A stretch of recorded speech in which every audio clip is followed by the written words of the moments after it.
यही वो फ़ोन है ना जिसमें सब कुछ रिकॉर्डेड है। सारा फ़ोन को देखते हुए बोली।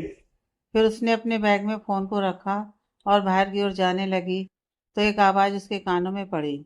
इतनी भी क्या जल्दी है मैडम? पीछे से आवाज़ आई तो सारा पीछे पलट गई। पीछे खड़े इंसान को देखकर उसकी सांसें ही थम गईं। इंस्पेक्टर? सारा के शब्द उसके मुंह में ही घुल गए। मर्डर करके कहाँ तक भागोगी मैडम? इंस्पेक्टर चौहान की तेज नज़र से कोई ना बच पाया आज तक। इंस्पेक्टर बोला तो डर के मारे सारा की आंखें बड़ी हो गईं। उसके माथे पर पसीने की बूंदें उभर आईं। मैंने नहीं मारा इसे, घबराई सी सारा बोली। अच्छा, अगर तुमने नहीं मारा तो तुम यहाँ क्या कर रही हो? और डेड बॉडी के पास से तुमने उसका फोन क्यों लिया? इंस्पेक्टर बोला। वो वो तो मैं चोर हूँ। छोटी मोटी चोरियां करती हूँ। यहाँ भी चोरी करने आई थी। सारा अपने फेस के एक्सप्रेशन बदलते हुए बोली। Shut up! इंस्पेक्टर चौहान के चेहरे पर बेवकूफ लिखा है क्या? इंस्पेक्टर चौहान जोर से बोला तो सारा कांप गई। उसके माथे पर उबली पसीने की बूंदें उसके गालों तक लुढ़क आईं। इंस्पेक्टर उसके करीब आ गया। अगर तू चोर होती तो उस बॉडी के पास चुराने के लिए और भी कीमती सामान था। उसके गले में गोल्ड की चैन थी, हाथ में गोल्ड का कड़ा और ब्रांडेड घड़ी। फिर तूने सिर्फ उसका मोबाइल ही क्यों चुराया? इंस्पेक्टर सारा के चारों ओर घूमते हुए बोला। तू सिर्फ मोबाइल ही चोरी करती है क्या? इंस्पेक्टर बोला तो सारा ने हाँ में सिर हिला दिया। स्ट्रेंज, इतना उसूलों वाला चोर मैंने पहली बार देखा है। क्यों छिंदे? इंस्पेक्टर अपने हवलदार से बोला तो सब हंसने लगे। इसका बैग चेक करो। इंस्पेक्टर बोला तो एक लेडी कांस्टेबल सारा का बैग चेक करने लगी। उस लेडी कांस्टेबल ने सारा के बैग में पड़ा सारा का मोबाइल और पप्पू भाई का मोबाइल निकाला और इंस्पेक्टर की ओर बढ़ा दिया। हाँ तो बताओ, क्यों चोरी किया पप्पू भाई का मोबाइल और क्यों मारा उसे? दोनों मोबाइल हाथ में लेते हुए इंस्पेक्टर ने सारा से पूछा। मैंने नहीं मारा उसे, सारा तेज आवाज में बोली तो लेडी कांस्टेबल ने खींच कर एक तमाचा उसके गाल पर जड़ दिया। आवाज नीची। इंस्पेक्टर चौहान से कोई मुजरिम इस तरह से बात नहीं कर सकता। इंस्पेक्टर चौहान को कतई पसंद नहीं। चल अब जल्दी बता क्यों मारा इसे? इंस्पेक्टर बोला। मैंने नहीं मारा इसे, सारा रोते हुए बोली। तूने नहीं मारा तो इतनी सुनसान जगह पर इस पुरानी हवेली में तुम अकेले यहाँ क्या कर रही हो? इंस्पेक्टर बोला। ये आदमी मुझे ब्लैकमेल कर रहा था, मुझसे पैसे मांग रहा था, इसलिए इसे अपनी कुछ ज्वेलरी और पैसे देने आई थी। सारा बोली। ये देखिए साहब, इसके बैग से इंजेक्शन और खाली शीशी भी मिली है। लेडी कांस्टेबल ने सारा का बैग चेक किया तो उसने उसमें पड़ा इंजेक्शन और शीशी इंस्पेक्टर की तरफ बढ़ा दिए। ओह, तो तुम यहाँ उसे मारने के इरादे से ही आई थी। लेकिन एक बात समझ नहीं आई, जब तुम्हें इंजेक्शन अपने साथ लाई थी तो तुमने इस पर चाकू से वार क्यों किया? इंस्पेक्टर बोला। मैंने उसे नहीं मारा, कितनी बार कहूँ मैं? सारा तेज आवाज में बोली। तो फिर ये मरा कैसे? इंस्पेक्टर सारा से भी तेज आवाज में बोला। मुझे नहीं पता, जब मैं यहाँ आई तो ये पहले से ही मरा पड़ा था। और रही इस इंजेक्शन की बात, तो हाँ मैं लाई थी उसे मारने के लिए, क्योंकि इसने मेरी रातों की नींद हराम करके रखी थी। पैसे दो पैसे दो, बस एक ही रट लगा रखी थी। सारा पप्पू भाई की डेड बॉडी को घूरते हुए बोली। ऐसा क्या किया था तुमने जो वो तुम्हें ब्लैकमेल कर रहा था? इंस्पेक्टर ने पूछा तो सारा के पैरों तले जमीन ही खिसक गई। अब आया न ऊँट पहाड़ के नीचे।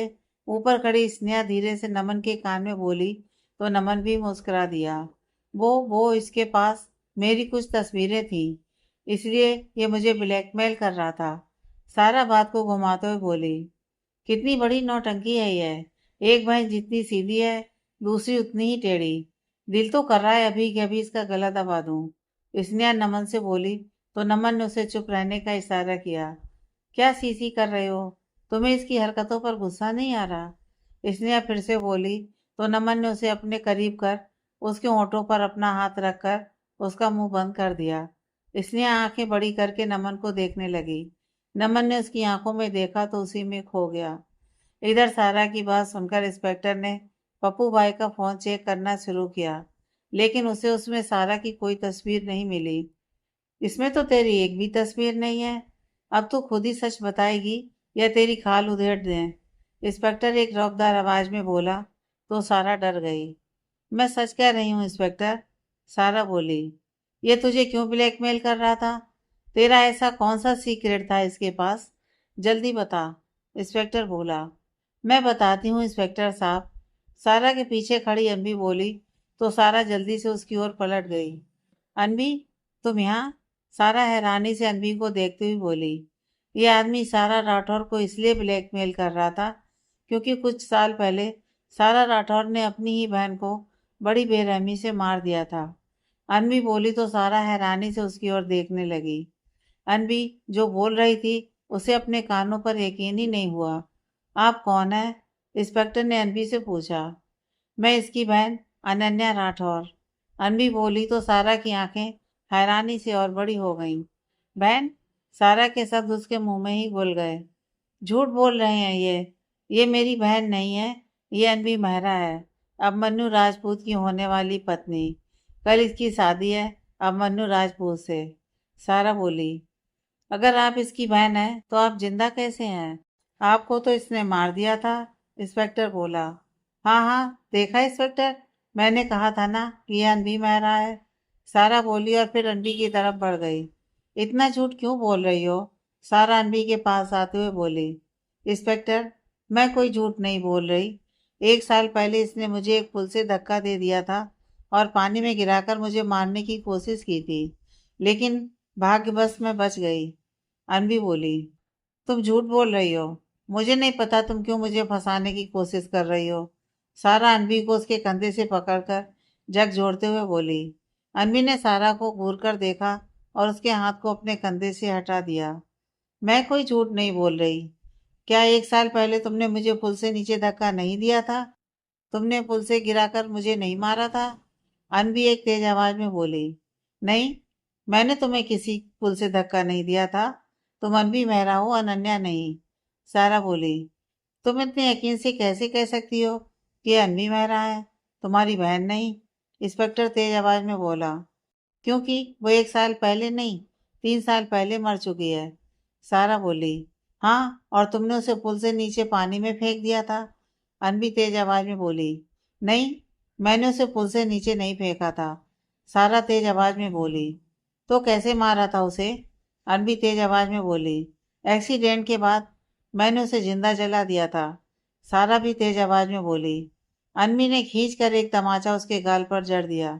जब सारा को समझ आया कि वो क्या बोल गई है तो वो धड़ाम से नीचे जमीन पर बैठ गई। उसने अपनी आंखें कसकर बंद कर ली। क्या कमी थी मेरे प्यार में जो तुमने मेरे साथ ऐसा किया? मैंने हमेशा तुम्हारा ख्याल रखा, तुम्हारी छोटी छोटी ज़रूरतों का ध्यान रखा, और तुमने मुझे मारने से पहले एक बार भी नहीं सोचा। अनबी रोते हुए बोली। तो अब मनु ने उसका हाथ थाम लिया। हाँ, नहीं सोचा, और क्यों सोचूं? तुमने मुझसे मेरा सब कुछ छीन लिया और मैंने तुम्हें मारकर अपना सब कुछ वापस हासिल कर लिया। सारा बोली। मैंने क्या छीना तुमसे? अनबी बोली। क्या छीना? माँ पापा का प्यार। माँ पापा की लाडली कौन? अनन्या। खूबसूरत कौन? अनन्या। पढ़ने में होशियार और टॉपर कौन? अनन्या। बिजनेस में अव्वल कौन? अनन्या। जहाँ तक कि तुमने मुझसे मेरा प्यार भी छीन लिया। जिस लड़के से मैंने प्यार किया उसने भी तुम्हें ही पसंद किया, तुम्हें भी चुना अपना लाइफ पार्टनर बनाने के लिए। मैं तो किसी को कभी नजर ही नहीं आई, और नजर आती भी कैसे? मेरे रास्ते में तुम जो खड़ी थी दीवार बनकर, इसीलिए तो मैंने तुम्हें अपने रास्ते से हटा दिया, तुम्हें सबकी नजरों में गिराकर। सारा बोली तो एक जोरदार तमाचा उसके गाल पर आ पड़ा। तमाचा इतना जोरदार था कि सारा नीचे जमीन पर जा गिरी। सारा के गिरते ही सारी हवेली की लाइट्स ऑन हो गईं। सारा ने अपना हाथ अपनी गाल पर रख लिया। उंगलियों के निशान सारा के गाल पर छप गए। सारा ने नजरें उठाकर ऊपर देखा तो सामने अबराज जी खड़े थे। उन्होंने ही सारा के गाल पर जोरदार तमाचा जड़ा था। सारा ने अपने चारों ओर नजरें दौड़ाई तो वो हैरानी से उठ खड़ी हुई। अपने पूरे परिवार को वहां खड़ा देखकर सारा की आंखें फटी की फटी रह गईं। क्या हो रहा था? एक पल के लिए तो उसे कुछ समझ ही नहीं आया। शर्म नहीं आई तुझे अपनी ही सगी बहन के साथ ऐसा करते हुए? अबराज जी गुस्से से सारा को घूरते हुए बोले तो सारा भी उन्हें गुस्से से घूरने लगी। क्यों? क्या अपनी ही दोनों बेटियों में फर्क करते हुए आपको शर्म आई? सारा बोली तो अबराज जी आंखें बड़ी करके सारा को देखने लगे। हमने कभी अपनी दोनों बेटियों में फर्क नहीं किया। हमारे लिए हमारी दोनों बेटियां हमेशा खास ही रही हैं। जब भी हमारे घर में कोई चीज आती तो दोनों के लिए एक समान आती थी। दोनों को हमने वैसा ही प्यार, वैसा ही सम्मान दिया। बस फर्क इतना था कि अनन्या बड़ी थी तो ज्यादा जिम्मेदार थी। मेरे बीमार होने के बाद उसने सारे घर की जिम्मेदारी अपने ऊपर ले ली। उसने एक बेटे की तरह अपने परिवार को संभाला और तुम उससे ही नफरत कर बैठी। पता नहीं कब तुमने अपने में हम सबके लिए धारणा बना ली। कोमल जी रोते हुए बोली, बेपनाह नफरत है मुझे इस लड़की से। मैंने सोचा था कि इसे मारकर मैं अपनी जिंदगी से दूर भेज दूंगी और मेरी सारी प्रॉब्लम दूर हो जाएगी, लेकिन ये फिर से आ गई मुझसे मेरा सब कुछ छीनने। सारा अनवी को घूरते हुए बोली। सारा का घिनौना सच जानकर राठौर फैमिली के साथ साथ विवान भी हैरान हो गया। उसे तो यकीन ही नहीं हो रहा था कि सारा ऐसा भी कर सकती है। तुमने मेरे साथ ऐसा क्यों किया? क्यों मेरे प्यार को मुझसे दूर कर दिया? विवान सारा के पास आकर बोला। नहीं विवान, मैंने तुम्हें तुम्हारे प्यार से दूर नहीं किया, बल्कि तुम्हें तुम्हारे प्यार से मिलवाया है। मैंने, हाँ, मैं ही तो तुम्हारा सच्चा प्यार हूँ। ये अनन्या, ये पता नहीं कहाँ से हम दोनों के बीच आ गई थी, इसलिए तो मैंने उसे हमारे रास्ते से हटा दिया। भूल गए तुम? इसने तुम्हें धोखा दिया था। भूल गए तुम? तुम्हारे साथ एंगेज होते हुए भी किसी और के साथ रातें रंगीन करके आई थी है। सारा अनन्या की तरफ इशारा करते हुए विवान से बोली। हाँ, हुई थी मुझसे गलती, क्योंकि उस रात तुमने मेरी ड्रिंक में नशे की दवाई मिलाई थी और फिर नशे की हालत में ही मुझे उस होटल में छोड़ दिया था। वो वीडियो भी तुमने ही वायरल किया था ताकि मैं सबकी नज़रों में गिर सकूं। अनन्या बोली तो विवान हैरानी से उसकी ओर देखने लगा। सच जानकर उसके साथ साथ मिस्टर और मिसेस राठौर के पैरों तले जमीन खिसक गई। अनबी की तरफ देखते हुए विवान अतीत के पन्नों में कहीं खो गया। धोखा दिया है तुमने मुझे। तुम मेरे साथ ऐसे कैसे कर सकती हो? चली जाओ यहाँ से। ना तो तुम्हारे लिए मेरे घर में कोई जगह है और ना ही मेरे दिल में। अनन्या के साथ किए गए अपने बिहेवियर के बारे में सोचकर वो शर्मिंदा हो गया। तुम जैसी औलाद से अच्छा होता कि हम बिना औलाद के ही होते। आज से हमारी एक ही बेटी है, सारा राठौर। तू आज से हमारे लिए मर गई। जा यहाँ से। दोबारा हमें कभी अपनी शक्ल मत दिखाना। अबराज जी को भी अपने कहे शब्द याद आए तो उनकी आंखें आंसुओं से भर गईं। उनके कदम लड़खड़ा गए। कविता जी ने उनका हाथ पकड़कर उन्हें सहारा दिया। और मैंने बिना सोचे समझे अपनी बच्ची से सारे रिश्ते तोड़ दिए और आधी रात को उसे अपने घर से निकाल दिया। एक बार उसकी बात तक नहीं सुनी और ना ही उसे कुछ कहने का मौका दिया। अबराज जी रोते हुए बोले। उन्हें रोता देखकर अनबी भी रो पड़ी। आपके साथ साथ मैं भी अनन्या का गुनहगार हूँ। मेरे पास भी आई थी वो सच बताने, लेकिन मैंने भी उसकी एक नहीं सुनी। बस सुनी सुनाई बातों पर यकीन कर लिया। विवान अनबी की तरफ देखते हुए बोला, मुझे माफ कर दे मेरी बच्ची। अबराज जी अनबी के आगे हाथ जोड़ते हुए बोले। अबराज जी के साथ साथ कविता जी और विवान भी अपने हाथ जोड़कर अनन्या से माफी मांगने लगे। देखा, जानती थी मैं, ये मेरा सब कुछ छीन लेगी। सारा बोली तो कविता जी उसकी तरफ बढ़ गईं। छीना तो तूने है उससे, उसका सब कुछ। तूने तो उसकी जिंदगी भी छीननी चाहिए, लेकिन तू ऐसा नहीं कर पाई, क्योंकि जिंदगी लेना या देना भगवान के हाथ में होता है। कविता जी बोली और उनकी आंखें आंसुओं से भर आईं। इस दुनिया की सबसे बदनसीब माँ हूं मैं, जो तेरे जैसी औलाद को जन्म दिया। काश कि तू पैदा होते ही मर गई होती, तो आज हमें यह दिन ना देखना पड़ता। कविता जी रोते हुए बोली, जिस विवान के लिए तूने ये सब किया, एक बार ये तो सोच लेती कि वो भी तुझसे प्यार करता है या नहीं। मुझे लगा था कि तुमने मेरे लिए कितना कुछ किया, मुझे संभाला, सहारा दिया, और मैं तुमसे दूर रहकर तुम्हारे साथ नाइंसाफी कर रहा हूँ। जैसा तुम चाहती थी वैसा बनने की हर पल कोशिश की, लेकिन मैं ये नहीं जानता था कि सहारा देने से पहले मेरे पीठ के पीछे खंजर भी तुमने ही घोंपा था। प्यार छीना नहीं जाता, पाया जाता है। विवान बोला तो सारा आंखें बड़ी करके उसे देखने लगी। नहीं विवान, तुम मेरे साथ ऐसा नहीं कर सकते। सारा विवान का हाथ पकड़ते हुए बोली, लेकिन विवान ने गुस्से से सारा के हाथ को झटक दिया। आइए इंस्पेक्टर और मिस सारा राठौर को यहाँ से ले जाइए, क्योंकि इनकी असली जगह यहाँ नहीं जेल में है। सामने से आते हुए इंस्पेक्टर से अभिमन्यु बोला तो सब उसकी ओर हैरानी से देखने लगे। तो फिर ये लोग कौन है? अविराज जी ने सामने खड़े इंस्पेक्टर और कांस्टेबल की ओर इशारा करते हुए पूछा। ये सब मेरे आदमी है। सारा का सब सामने लाने के लिए हमें यह सब करना पड़ा। अभिमन्यु बोला तो सारा आंखें बड़ी करके अभिमन्यु को देखने लगी। हाँ हाँ। अगले ही पल सारा जोर जोर से हंसने लगी। सब उसकी ओर देखने लगे। अच्छा, तो तुम्हारे पास क्या सबूत है कि मैंने ही अनन्या को मारा था? ये तो यहाँ जिंदा खड़ी है, सारा बोली। तो अभिमन्यु मुस्कुरा दिया। तुम्हें क्या लगता है कि अभिमन्यु राजपूत कच्चा खिलाड़ी है? जरा अपनी नजरें चारों ओर घुमाकर देखो। तुम्हें चारों ओर कैमरे ही कैमरे नजर आएंगे। यहाँ तुमने जो कुछ भी बोला वो सब इन कैमरों में रिकॉर्ड हो चुका है। और अगर ये सब भी तुम्हें कम लग रहा है तो हमारे पास एक चश्मदीद गवाह भी है। अभिमन्यु बोला तो सारा घबराई सी इधर उधर देखने लगी। पप्पू भाई, अभिमन्यु ने आवाज लगाई। तो पप्पू भाई उठकर खड़ा हुआ। उसे जिंदा देखकर सारा हैरानी से उसे देखने लगी। क्या हुआ? झटका लगा? तुमने अनबी की जानकारी हासिल करने के लिए पप्पू भाई को 50,000 दिए थे, लेकिन मैंने उसे 50 लाख दिए हमारी हेल्प करने के लिए और सरकारी गवाह बनने के लिए। उसका तुम्हें ब्लैकमेल करना, तुमसे रुपए मांगना, ये मर्डर, फिर पुलिस का आना, सब हमारे प्लान का हिस्सा था। अभिमन्यु बोला। How dare you? सारा अभिमन्यु की तरफ बढ़ी और उसका कॉलर पकड़ते हुए बोली। ये गलती मत करना, क्योंकि इस बार तुम्हारा पाला अभिमन्यु राजपूत से पड़ा है। और कोई मेरी पत्नी की तरफ आंख उठाकर देखे भी तो उसकी आंखें नोच लूं। तुमने तो उसे नुकसान पहुंचाने की कोशिश की है। अभिमन्यु बोला और उसने सारा के हाथों को अपने कॉलर से जोर से झटक दिया। सारा की हरकत देखकर अनबी अभिमन्यु के पास आ गई। इंस्पेक्टर, ले जाइए इसे।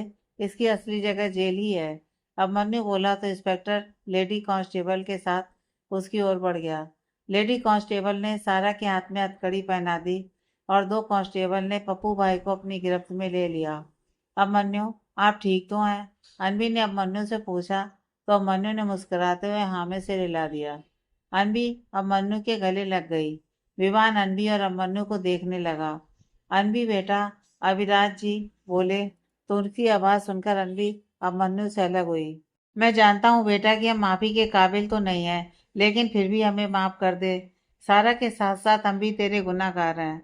हमने अपनी एक बेटी पर तो भरोसा कर लिया, लेकिन दूसरी बेटी को एक मौका तक नहीं दिया उसकी बात रखने का। अनबी के पीछे खड़े अबराज और कविता जी हाथ जोड़ते हुए बोले। आप लोग माफी मत मांगिए। बस अगर एक बार आपने मुझ पर विश्वास किया होता तो शायद सारा की सच्चाई मेरे सामने कभी नहीं आती। अनबी सारा की तरफ देखते हुए बोली, लेकिन सारा अभी भी गुस्से से उसे घूर रही थी। उसने गुस्से में अनबी की तरफ से अपना चेहरा फेरा तो उसे अपने पास ही खड़े कांस्टेबल के हाथ में वही इंजेक्शन दिखाई दिया जो वो पप्पू भाई के लिए लाई थी। उसने एकदम लेडी कांस्टेबल के हाथ से अपना हाथ छुड़ाया और कांस्टेबल के हाथ से इंजेक्शन छीन लिया। फिर वो एकदम से अनबी की तरफ लपक पड़ी। वो अनबी पर वार करती इससे पहले अभिमन्यु ने अनबी का हाथ पकड़कर उसे दूसरी ओर धकेल दिया और खुद सारा के सामने आ खड़ा हुआ। अभिमन्यु खुद को बचाता इससे पहले वो इंजेक्शन जो सारा अनबी को लगाना चाहती थी अभिमन्यु की साइड गर्दन पर जा लगा। सारा ने अनबी की जगह अभिमन्यु को देखा तो वो उसे देखने लगी। फिर अगले ही पल मुस्कुरा दी। अभिमन्यु, अनबी जोर से चिल्ला उठी। अनबी के चिल्लाने की आवाज सुनकर सब अभिमन्यु की ओर देखने लगे। अब देखती हूँ इसे कौन बचाएगा मुझसे, सारा मुस्कुराते हुए बोली और अनबी को घूरने लगी। ये सब देख नमन और स्नेहा भी जल्दी से नीचे उनके पास आ गए। लेडी कांस्टेबल ने सारा को खींचकर एक थप्पड़ लगाया और जल्दी से सारा को वापस अपनी गिरफ्त में ले लिया। उसने सारा के दोनों हाथों को पीछे किया और उन्हें एक साथ बांध दिया। ले जाओ इसे, इंस्पेक्टर बोला। तो लेडी कांस्टेबल सारा को लेकर अपनी पुलिस गाड़ी की तरफ बढ़ गई। अभिमन्यु, आप ठीक तो हैं? अनवी बोली। अभिमन्यु ने अपने हाथ से अपनी गर्दन को थाम रखा था। धीरे धीरे अभिमन्यु बेसुध सा होने लगा। उसकी ऐसी हालत देखकर अनबी की सांसें थमने लगी। नमन, जल्दी से अभिमन्यु को हॉस्पिटल ले चलो, उस इंजेक्शन में जहर था। अनबी बोली तो नमन ने हाँ में सिर हिला दिया और फिर अभिमन्यु को सहारा देकर जल्दी से उसे गाड़ी तक ले आया। विवान जल्दी से गाड़ी ले आया। नमन ने जल्दी से अभिमन्यु को पिछली सीट पर लिटा दिया। अनबी अभिमन्यु के पास आकर बैठ गई। अनबी ने अभिमन्यु का सिर अपनी गोद में रख लिया। अविराज जी विवान के साथ वाली सीट पर बैठ गए और उन्होंने विवान को चलने के लिए कहा। विवान ने जल्दी से गाड़ी हॉस्पिटल की ओर मोड़ ली। बाकी सब नमन के साथ हॉस्पिटल की ओर निकल पड़े। अब मन्नू प्लीज आंखें खोलिए।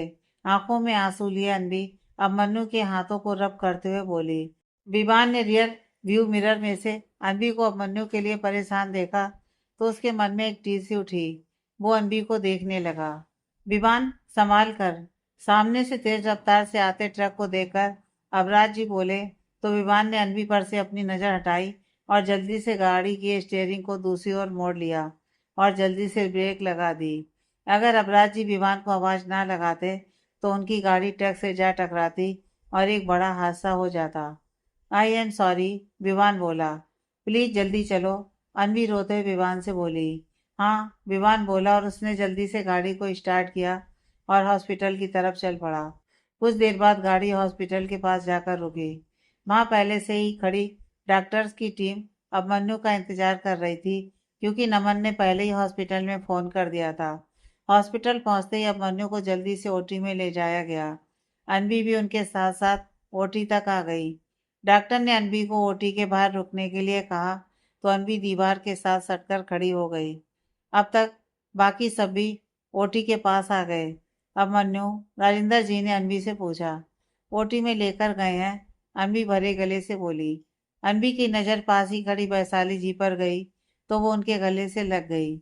अगर अब मन्नू को कुछ हो गया तो मैं जी नहीं पाऊंगी, अनवी रोते हुए बोली। कुछ नहीं होगा अब मन्नू को, समझी तू? कुछ नहीं होगा मेरे बेटे को, वैशाली जी अनवी को उसके कंधे से पकड़ते हुए तेज आवाज में बोली तो अनवी ने भी रोते हुए हाँ में सिर हिला दिया। नमन की आंखें भी आंसुओं से भीगी हुई हैं। वो दीवार के साथ सटकर खड़ा है। स्नेहा ने उसे परेशान देखा तो उसके पास आ गई। स्नेहा ने सांत्वना भरा हाथ नमन के कंधे पर रखा तो नमन ने एक नज़र स्नेहा को देखा और वापस आंखें बंद करके अपना सिर दीवार से सटा लिया। कुछ समय बाद ओटी की लाइट बंद हुई और डॉक्टर ओटी से बाहर आया। डॉक्टर को देखकर सब उसके इर्द गिर्द इकट्ठा हो गए। डॉक्टर, अब मन्नू कैसे हैं? अनवी ने पूछा। Don't worry, he is fine. आप लोग उन्हें समय से यहाँ ले आए। अगर देर हो जाती और जहर फैल जाता तो उन्हें बचाना मुश्किल हो जाता, डॉक्टर ने कहा तो सबके चेहरे पर एक स्माइल आ गई। क्या हम अब मन्नू से मिल सकते हैं? अनवी ने पूछा। हाँ श्योर, बस उन्हें वार्ड में शिफ्ट कर दिया जाएगा, फिर आप उनसे मिल सकते हैं, लेकिन एक एक करके, डॉक्टर ने कहा और अपने केबिन की तरफ बढ़ गया। अब मन्नू को वार्ड में शिफ्ट करने के बाद सबसे पहले वैशाली जी अब मन्नू से मिलने के लिए गईं। अब मन्नू ने उन्हें देखा तो हल्का सा मुस्कुरा दिया। वैशाली जी ने बड़े प्यार से अब मन्नू का माथा चूम लिया। अब मन्नू उठने की कोशिश करने लगा तो वैशाली जी ने सहारा देकर उसे ऊपर उठाया और उसके पीछे तकिया रखकर उसे बिठा दिया। वैशाली जी के बाद राजेंद्र जी, शिखा जी, स्नेहा और एक एक करके सबके सब अभिमन्यु से मिल आए। नमन अंदर आया तो अभिमन्यु को ठीक देखकर उसके चेहरे पर एक बड़ी सी स्माइल आ गई। वो आकर अभिमन्यु के गले लग गया। भाई, आपने तो डरा ही दिया था, नमन बोला। जब तक तुम सब मेरे साथ हो मुझे कुछ नहीं हो सकता, अभिमन्यु ने नमन से कहा। अनवी कहाँ है? अभिमन्यु ने नमन से पूछा। अभिमन्यु की आंखें कब से अनवी को ढूंढ रही थी। आपके होश में आने की खबर सुनते ही भाभी भगवान को थैंक यू बोलने के लिए मंदिर गई हैं, नमन बोला तो अभिमन्यु मुस्कुरा दिया। लो, भाभी आ गई। नमन ने बाट के डोर के पास खड़ी अनवी को देखा तो बोला। नमन की बात सुनकर अभिमन्यु सामने की तरफ देखने लगा।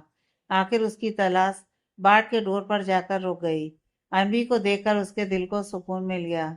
अनवी अभिमन्यु के पास आ गई। आप दोनों बात कीजिए, मैं चलता हूँ, नमन बोला और उठकर बाहर की तरफ आ गया। जाते जाते उसने बाट के डोर को बंद कर दिया। अनवी ने हाथ में पकड़े प्रसाद को साइड टेबल पर रखा और अब मन्नू की साइड में बैठ गई। अब मन्नू के ऐसे हॉस्पिटल के बेड पर लेटे देखकर अनवी की आंखों में आंसू भर आए। अब तो मैं ठीक हूँ, तो अब क्यों रो रही हो? अब मन्नू बोला तो अनवी उसके गले से लग गई। अब मन्नू ने भी अपनी बाहें उसके चारों ओर लपेट ली। इधर डोर के पास खड़ा विवान डोर में लगे गिलास में से उन्हें ही देख रहा है। अनवी को अब मन्नू के गले लगे देख उसकी आंखें आंसुओं से भर गईं। अनवी को अब मन्नू के साथ देखकर विवान अतीत के पलों में खो गया। Flashback, Rathore house. क्या कर रही हो?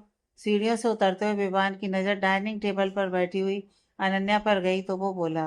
भूख लगी थी तो अपने लिए फ्रूट काट रही हूँ, तुम खाओगे? अनन्या ने विवान से पूछा।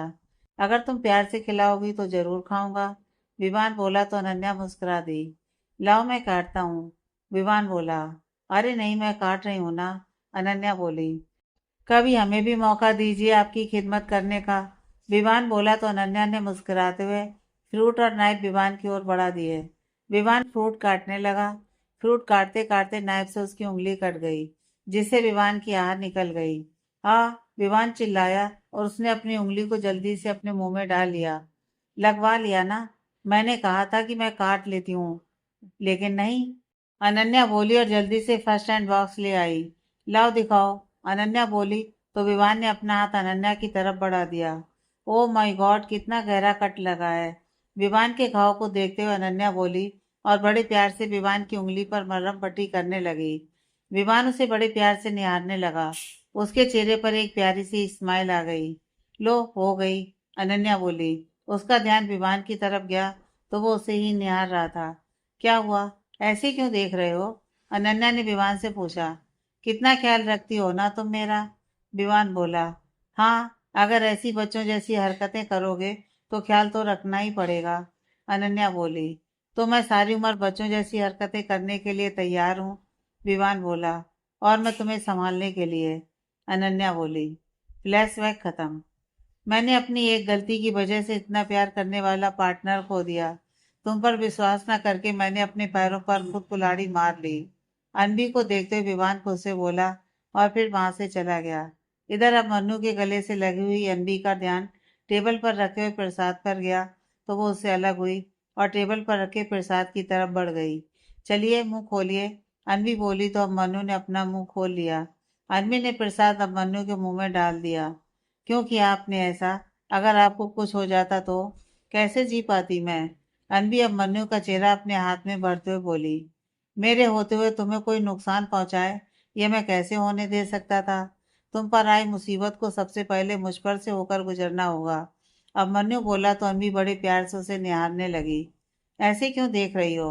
इरादे तो ठीक है ना तुम्हारे? मन्नू ने अनबी को अपनी तरफ इतने प्यार से देखते पाया तो बोला। मैं क्या करूं? आप हैं ही ऐसे। हर दिन आपसे मुझे और ज्यादा प्यार हो जाता है। अनबी बोली।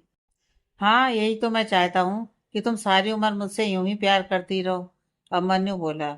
हाँ, तो उसके लिए आपको अपनी जान जोखिम में डालने की कोई जरूरत नहीं है। अनबी बोली। अब मन्नू आगे कुछ बोलता उससे पहले ही अनबी ने अपना हाथ अब मन्नू के मुंह पर रख लिया। अब एक शब्द और नहीं। अब आप रेस्ट कीजिए। अनबी बोली और उसने जबरदस्ती अब मन्नू को लेटा दिया। अब आंखें बंद कीजिए और सो जाइए। रेस्ट आपके लिए बेहद जरूरी है। अनबी बोली। हाँ। अब मन्नू ने इतना ही कहा और मुस्कुराते हुए लेट गया। और लेटता भी क्यों ना, होने वाली बीवी से ऑर्डर जो मिला था। इधर विवान ने कैब बुक की और होटल की तरफ बढ़ गया। कुछ देर बाद गाड़ी उसके होटल के आगे आकर रुक गई। उसने कैब वाले को पैसे दिए और धीरे धीरे होटल के अंदर की ओर बढ़ने लगा। जो कुछ भी हुआ, सारी बातें उसके दिमाग में घूमने लगी। विवान को अनन्या के साथ किए गए अपने बिहेवियर पर पछतावा भी हो रहा था। फ्लैशबैक। विवान अभी घर पहुंचा ही था और अंदर एंटर करने वाला ही था कि अनन्या भागते हुए उसके सामने आकर खड़ी हो गई। विवान, प्लीज एक बार मेरी बात तो सुन लो। जो कुछ भी हुआ, मैंने जानबूझकर नहीं किया। मैं नहीं जानती थी कि मैं उस होटल रूम में कैसे पहुंची। अनन्या विवान का हाथ पकड़ते हुए बोली। विवान ने एक शब्द नहीं कहा और अनन्या के हाथ से अपना हाथ पीछे की ओर खींच लिया। विवान ने अनन्या को घूर कर देखा और अंदर की ओर बढ़ गया। अनन्या वहीं खड़े उसे जाते हुए देखने लगी। आंखों में आंसू लिए वो भी उसके पीछे अंदर की ओर बढ़ गई। अभी अनन्या डोर के पास पहुंची ही थी कि विवान ने डोर उसके मुंह पर बंद कर दिया। विवान, प्लीज एक बार मेरी पूरी बात सुन लो। मैंने तुम्हें कोई धोखा नहीं दिया। विवान, मेरी बात तो सुनो। अनन्या दरवाजा खटखटाते हुए बोली, लेकिन डोर नहीं खुला। फ्लैशबैक खत्म। अतीत के बारे में सोचते सोचते विवान के कदम लड़खड़ा गए। वो वहीं होटल के कॉरिडोर में बैठ गया और रोने लगा। तुम तो मेरे पास आई थी सब सच बताने, लेकिन मैंने तुम्हारी एक नहीं सुनी। सारा की सारी बातों को मैंने सच मान लिया और तुम्हें दर दर की ठोकरें खाने के लिए अकेले छोड़ दिया। सारी उम्र साथ निभाने का, तुम्हारी तकलीफ बांटने का वादा किया था मैंने, लेकिन जब तुम तकलीफ में थी तो मैंने तुम्हें तुम्हारी तकलीफ में अकेले छोड़ दिया। सारा इतना बड़ा खेल खेल गई और मुझे पता भी नहीं चला। उसके कहने पर तुम्हारे एक्सीडेंट को बस एक हादसा मान लिया। विवान रोते हुए खुद से बोला। क्या हुआ भाई साहब, आप ठीक तो हैं? कॉरिडोर से गुजरते हुए एक आदमी ने विवान को ऐसे वहां बैठकर रोते हुए देखा तो पूछा। विवान ने इधर उधर देखा। उसके आसपास काफी लोग जमा हो रखे थे जो उसी को देख रहे थे। विवान ने हाँ में सिर हिलाया और उठकर अपने कमरे की तरफ बढ़ गया। अगली सुबह सुबह होते ही नमन हॉस्पिटल आ गया। उसने अब मन्नू के डिस्चार्ज के लिए सारे पेपर वर्क कंप्लीट कर लिया। देखिए मिस्टर राजपूत, आप अपने भाई को घर तो ले जा रहे हैं, लेकिन अब मन्नू अभी अंदर से बहुत वीक है। उन्हें प्रॉपर केयर की ज़रूरत है, डॉक्टर ने नमन से कहा। डोंट वरी डॉक्टर, घर से अच्छी देखभाल उन्हें कहाँ मिल सकती है।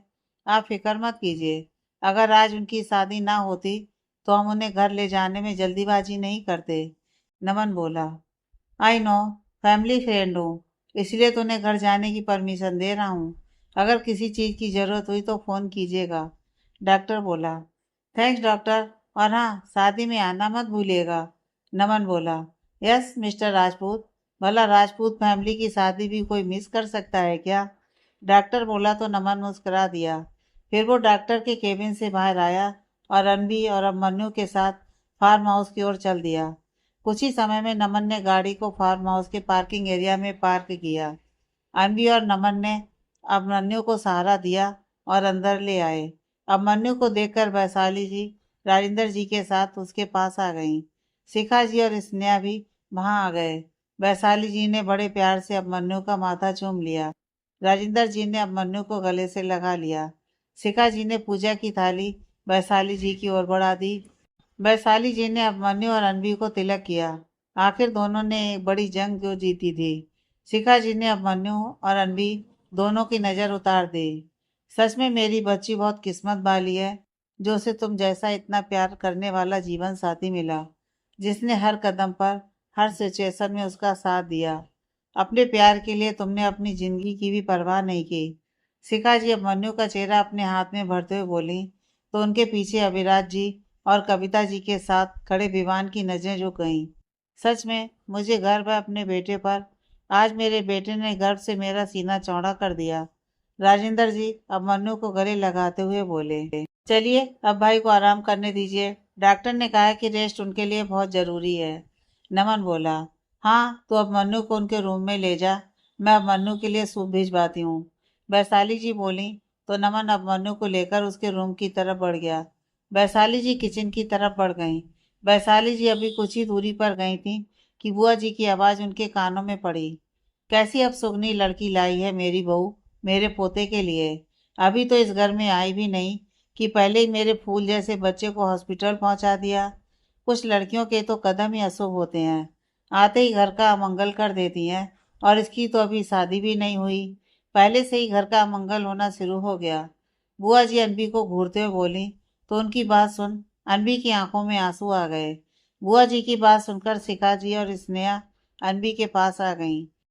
शिखा जी ने अनबी के बाएं कंधे से हाथ डालकर दाएं कंधे से पकड़कर अपने साथ सटा लिया। इधर वैशाली जी ने बुआ जी की बात सुनी तो उनके कदम वहीं रुक गए और वो बुआ जी के पास आ गईं। ये क्या कह रही हैं बुआ जी आप? वैशाली जी शर्मिंदा होते हुए बोली। क्या गलत कहा मैंने? अरे अभी से तेरा बेटा इसके पीछे दुम हिलाते हुए घूम रहा है। शादी के बाद क्या करेगा? इस लड़की के लिए उसने अपनी जान की परवाह तक नहीं की और ना ही तुम लोगों के बारे में सोचा। सोचा तो सिर्फ इस लड़की के बारे में, और तुम लोग अपने बेटे पर गर्व कर रहे हो, बुआ जी बोली। बुआ जी की जली कटी बातें सुनकर रणबी की आंखों से आंसू बारिश की तरह बहने लगे। अगर मेरा बेटा अपनी होने वाली पत्नी के आगे पीछे घूमता है तो इसमें क्या गलत है बुआ जी? बुआ जी के पीछे खड़े राजेंद्र जी बोले। तो बुआ जी राजेंद्र जी की तरफ पलट गईं। तुझे कुछ गलत नजर नहीं आ रहा? अगर अब मन्नू को कुछ हो जाता तो? शादी के एक दिन पहले ही ये लड़की अपनी बुरी किस्मत का साया लेकर आई है। अभी भी वक्त है इसे दूर कर दो अब मन्नू की जिंदगी से। बुआ जी बोली तो अनबी के साथ साथ सभी बुआ जी को हैरानी से देखने लगे। अगर यही हादसा अनबी के साथ हो जाता तो भी अब मन्नू को दोष देती, उसे भी अब सगनी मानती, अनबी की जिंदगी में उसके कदमों को अशुभ मानती, उसे अमंगलकारी मानती। नहीं ना, तो फिर लड़कियों पर ये इल्जाम क्यों लगाया जाता है? ये अच्छी बात है हमारे समाज की। अगर लड़के के साथ कोई हादसा हुआ तो मर्दों का इल्जाम लड़की के माथे पर, और अगर लड़की के साथ कोई हादसा हुआ तो बेचारा लड़का, इसके भाग्य में ही नहीं था। क्या कदम सिर्फ लड़कियों के ही अशुभ होते हैं? ये सब दुनिया के ढकोसले हैं। जो होना होता है ना, वो होकर ही रहता है। हमारा भाग उसी दिन तय हो जाता है जिस दिन हमारा जन्म होता है। हम सबको अपने भाग्य का ही मिलता है। तो प्लीज किसी हादसे का इल्जाम किसी लड़की पर लगाना बंद कीजिए, और जान लेना या देना पूरी तरह से भगवान के हाथ में होता है। और जब आप पूरी बात जानती ही नहीं, तो आपका कोई हक नहीं बनता अनबी पर इल्जाम लगाने का। और रही बात मेरे बेटे की, अनबी के पीछे पीछे तुम हिलाते हुए घूमने की, तो हाँ, हमें गर्व है अपने बेटे पर। हमारे बेटे ने जिस लड़की का हाथ थामा है, मुसीबत में उसने उसे अकेले नहीं छोड़ा, उसका हाथ थाम कर रखा, चाहे उसे अपनी जान की बाजी क्यों ना लगानी पड़ी। मुझे लगता है कि आपके पति ने आपका साथ कभी नहीं दिया होगा, और ना ही आपके आगे पीछे तो मिलाते हुए घूमे होंगे। शायद इसीलिए आपको बुरा लग रहा है। राजेंद्र जी बोले तो वैशाली जी आंखें फाड़े उन्हें देखने लगी। राजेंद्र जी ने आज तक अपनी बुआ से इस तरह से बात नहीं की थी, बल्कि अपनी बुआ के आगे तो उनकी जुबान तक नहीं खुलती थी, लेकिन आज तो उन्होंने सारी हदें पार कर दी। राजेंद्र, तू भूल रहा है मैं तेरी बुआ हूँ। तू ऐसे कैसे बात कर सकता है मुझसे? बुआ जी गुस्से से बोली। भूल मैं नहीं रहा, बल्कि भूल आप रही हैं रिश्तों की मर्यादा। आप मेरी बुआ हैं, और आपकी हर बात मानी है मैंने, चाहे आप गलत ही क्यों ना हो। मैंने कभी पलटकर आपको जवाब नहीं दिया। लेकिन यहाँ सवाल मेरे बच्चों का है। आप बड़ी हैं इस घर की, इसका मतलब कभी भी ये नहीं कि आप मेरी होने वाली बहू पर उंगली उठाएं। राजेंद्र जी बोले तो बुआ जी गुस्से से उन्हें घूरने लगी। बस यही देखना बाकी रह गया था। इस कल की आई लड़की के लिए तो मुझे बेइज्जत कर रहा है। जहाँ मेरी इज्जत ही ना हो, वहां रुकने से क्या फायदा। जा रही हूँ मैं यहाँ से, बुआ जी बोली। जैसी आपकी मर्जी, राजेंद्र जी बोले तो बुआ जी उन्हें घूरते हुए अपने कमरे की तरफ बढ़ गईं। ये क्या कर रहे हैं आप? बड़ी हैं वो इस घर की, वैशाली जी राजेंद्र जी से बोली। बड़ी हैं तो कुछ भी बोलेंगी क्या? हमने उन्हें यहाँ अपने बच्चों को आशीर्वाद देने के लिए बुलाया था, ना कि मेरी बहू को चार बातें सुनाने के लिए। राजेंद्र जी बोले और फिर अनबी की तरफ बढ़ गए। उनकी बातें अपने दिल पर लेने की कोई ज़रूरत नहीं है। तुम जाओ और जाकर रेस्ट करो। रात भर अभिमन्यु के पास थी तो थक गई होगी। राजेंद्र जी अनबी के सिर पर अपना हाथ रखते हुए बोले, तो अनबी की आंखों से आंसू छलक उठे। अब ये और आंसू क्यों? अरे शादी वाला घर है, तो इनकी यहाँ कोई ज़रूरत नहीं है। राजेंद्र जी अनबी के आंसू पोंछते हुए बोले, ये आंसू इसलिए नहीं है कि बुआ जी ने मेरे बारे में बुरा भला कहा, बल्कि इसलिए है कि मैं कितनी लकी हूँ कि एक अच्छे लाइफ पार्टनर के साथ साथ मुझे फैमिली भी कितनी अच्छी मिली है। अनबी बोली और उसने राजेंद्र जी के सीने पर अपना सिर रख लिया। राजेंद्र जी ने भी बड़े प्यार से अनबी के सिर पर अपना हाथ रख लिया। वैशाली जी ने भी अनबी और राजेंद्र जी को हक कर लिया। लेकिन पापा, बुआ जी जा रही हैं, उन्हें रोक लीजिए। घर के बड़े बुजुर्गों के बिना शादी अधूरी होगी। अनबी की नज़र बैग उठाए जाती हुई बुआ जी पर गई तो बोली, जाने दो, उनके बिना यह शादी रुकने वाली नहीं। राजेंद्र जी बोले। बुआ जी ने एक नज़र राजेंद्र जी को घूर कर देखा और वहां से चली गईं।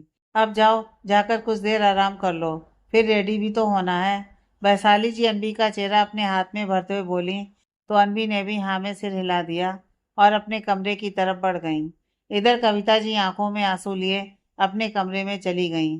अविराज जी ने उन्हें ऐसे जाते हुए देखा तो वो भी उनके पीछे हो लिए। क्या हुआ, ऐसे क्यों चली आई वहां से?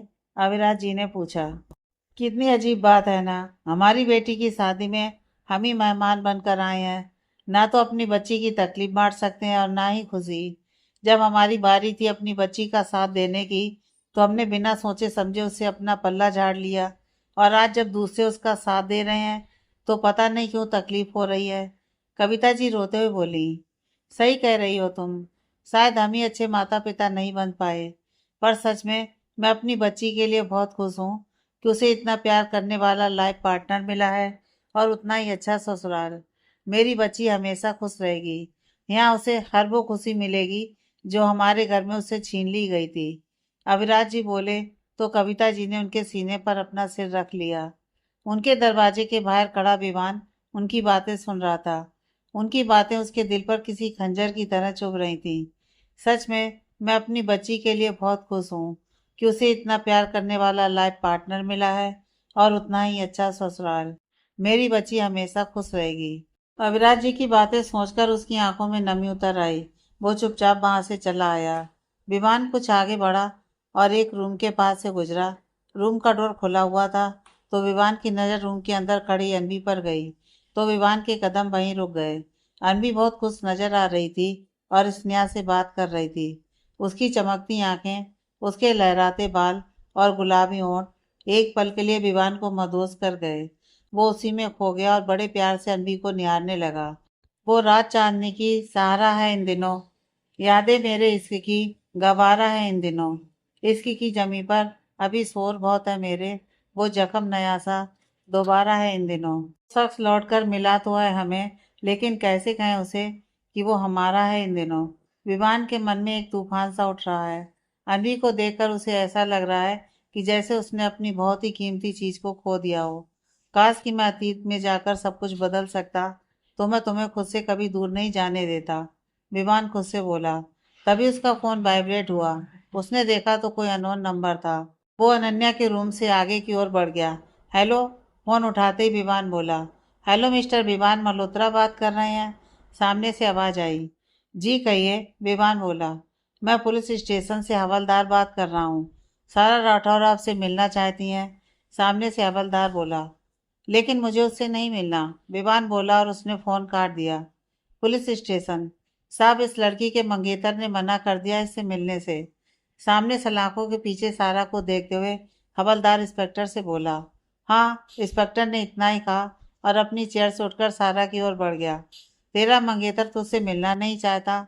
अपने हाथ में पकड़े हुए बैटन से सलाखों पर मारते हुए इंस्पेक्टर ने सारा से कहा। सलाखों के पीछे बैठी हुई सारा इंस्पेक्टर की बात सुनकर उसकी तरफ देखने लगी। ऐसे कैसे नहीं मिलना चाहता? मुझे उससे मिलना है किसी भी कीमत पर। सारा पागलों की तरह चिल्लाते हुए बोली तो एक पल के लिए इंस्पेक्टर भी घबरा गया। साहब, मुझे लगता है इसे इलाज की ज़रूरत है। देखिए ना कैसे पागलों की तरह बिहेव कर रही है। हवलदार इंस्पेक्टर के पास आकर बोला। इलाज की ज़रूरत तुम सबको पड़ेगी अगर शाम तक विमान मुझसे मिलने नहीं आया तो। सारा अपने दांत पीसते हुए बोली और उठकर सलाखों के पास आ गई। तो क्या करेगी तू? ये मत भूल कि तू इन सलाखों के पीछे बंद है और जैसी तेरी हरकतें हैं ना तो तू लंबा जाने वाली है। वो अब मन्नू राजपूत तुझे इन सलाखों के पीछे से कभी बाहर नहीं आने देगा। यहीं सड़ेगी तू। इंस्पेक्टर बोलकर अपने टेबल पर जाने के लिए पीछे मुड़ा तो सारा ने पीछे से उसका गला पकड़ लिया और इंस्पेक्टर की कमर में टंगे गन होल्डर में से गन निकाल ली। उसने गन को इंस्पेक्टर की कनपट्टी पर रख दिया। अगर विमान यहाँ नहीं आया तो ये इंस्पेक्टर अपनी जान से जाएगा। सारा बोली तो वहां खड़े सब लोग हैरानी से सारा को देखने लगे। क्या कर रही है तू? पागल हो गई है क्या? इंस्पेक्टर बोला। अभी तो पागलपन बाकी है। अगर कुछ ही पलों में विमान यहाँ नहीं आया तो मैं क्या कर सकती हूँ ये तू जानता नहीं है। अगर तुझे अपनी जान प्यारी है तो अपने इस हवलदार से बोल कि विमान को कॉल करके यहाँ बुलाए। सारा बोली तो इंस्पेक्टर ने हवलदार को विमान को फोन करने के लिए इशारा किया। हाँ हाँ, हमारे साहब को कुछ मत करना, मैं अभी विमान सर को यहाँ बुलाता हूँ। हवलदार बोला और जल्दी से विमान को कॉल करने के लिए टेबल के पास आ गया और लैंडलाइन से उसका नंबर डायल करने लगा। हवलदार ने विमान का नंबर डायल किया लेकिन विमान का फोन नहीं लगा। साहब, विमान सर का फोन नहीं लग रहा। 2-3 बार ट्राई करने के बाद हवलदार इंस्पेक्टर और सारा से बोला। लगता है तुम लोगों को अपने साहब की जान की परवाह नहीं है। सारा बोली और उसने गन को कनपट्टी पर कस दिया। मैडम, हमारे साहब को कुछ मत करिए, मैं कोशिश कर रहा हूँ। हवलदार बोला। अगर फोन नहीं लग रहा तो खुद जाकर उसे लेकर आओ। जैसे मर्जी करो, मुझे बस विमान चाहिए। दांत पीसते हुए सारा बोली। लग गया। विमान सर का फोन लग गया। हवलदार खुश होते हुए बोला। स्पीकर पर लगाओ। सारा बोली तो हवलदार ने फोन स्पीकर पर डाल दिया। सर प्लीज आप जल्दी से पुलिस स्टेशन आ जाइए, नहीं तो हमारे साहब को सारा मार डालेगी। हवलदार ने विमान को सब बता दिया। हवलदार की बात सुनकर विमान की आंखें हैरानी से बड़ी हो गईं। वो अपनी चेयर से उठ खड़ा हुआ। मैं अभी आ रहा हूँ, बस कुछ देर में पुलिस स्टेशन पहुंच जाऊंगा। विमान बोला तो इंस्पेक्टर ने राहत की सांस ली। विमान के आने की बात सुनकर सारा के चेहरे पर एक स्माइल आ गई। अब तो विमान सर आ रहे हैं तो हमारे साहब को छोड़ दीजिए। हवलदार बोला। बिल्कुल नहीं, जब तक विमान नहीं आ जाता तब तक ये ऐसे ही रहेगा। सारा बोली तो हवलदार के साथ साथ पूरा पुलिस स्टेशन उसकी ओर देखने लगा।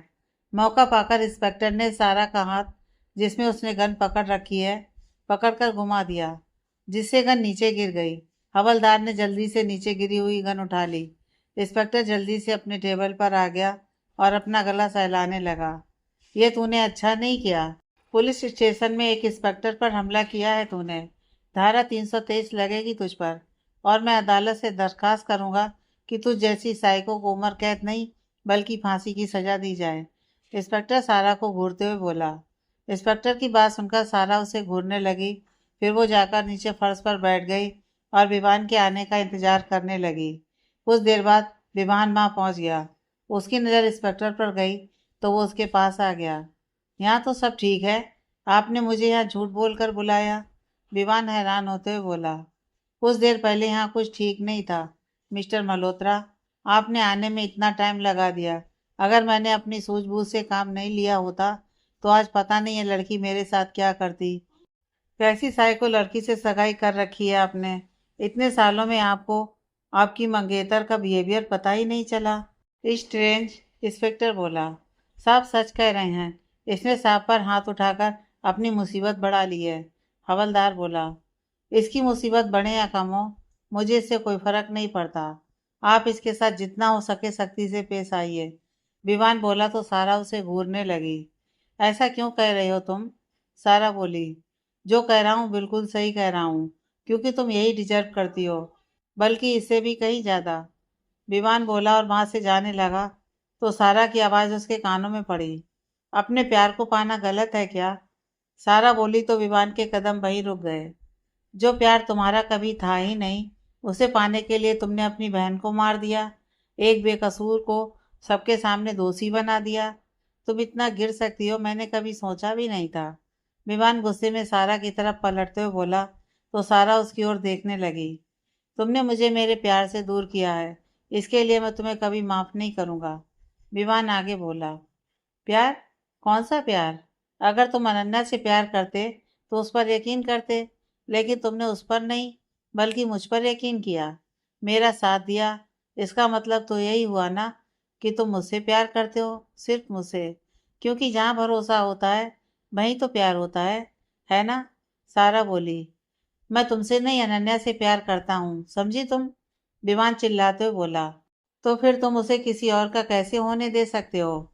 सारा भी चिल्लाते हुए बोली तो विमान उसकी तरफ देखने लगा। हर कोई तुम्हारे जैसा नहीं होता। अगर अनन्या अब मन्नू के साथ खुश है तो मैं भी खुश हूँ। विमान बोला। Oh really? क्या तुम्हारा दिल अनन्या को भूल पाया है? क्या तुम्हें अनन्या का साथ नहीं चाहिए? जब तुमने अनवी को पहली बार देखा था तो क्या तुम्हारे दिल में हलचल नहीं हुई थी? हुई थी। इसीलिए तो तुमने उसके बारे में सारी जानकारी निकाली थी कि वो लड़की अनवी है या अनन्या। तुम्हारा दिल आज भी अनन्या के लिए ही धड़कता है। क्या अपने प्यार को अब मन्नू के साथ देखकर तुम्हें जलन नहीं होती है? तुम्हारे दिल में एक टीस नहीं उठती है? एक बार अपने दिल से पूछ कर देखो, क्या तुम सच में खुश हो? क्या तुम्हें अनन्या का साथ नहीं चाहिए? सारा बोली तो विमान उसकी तरफ देखने लगा। उसने सारा की बात का कोई उत्तर नहीं दिया। विमान पीछे पलटा और चुपचाप अपनी गाड़ी की तरफ बढ़ गया। Oh really? क्या तुम्हारा दिल अनन्या को भूल पाया है? क्या तुम्हें अनन्या का साथ नहीं चाहिए? तुम्हारा दिल आज भी अनन्या के लिए ही धड़कता है। क्या अपने प्यार को अब मन्नू के साथ देखकर तुम्हें जलन नहीं होती? एक बार अपने दिल से पूछ कर देखो, क्या तुम सच में खुश हो?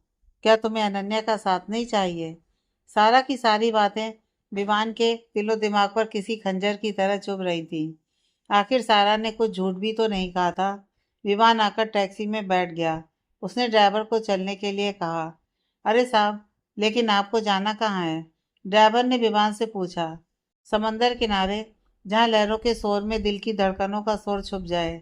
विमान ने कहा तो ड्राइवर ने हाँ में सिर हिला दिया और गाड़ी को समंदर की ओर मोड़ लिया। कुछ ही देर में विमान समंदर किनारे पहुंच गया।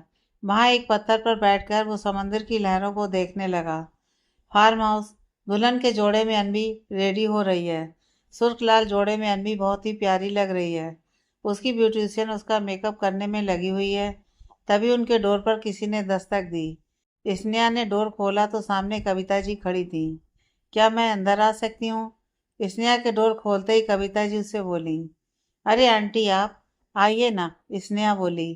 कविता जी की आवाज़ सुनकर अनमी ने ब्यूटिशियन को रुकने के लिए कहा।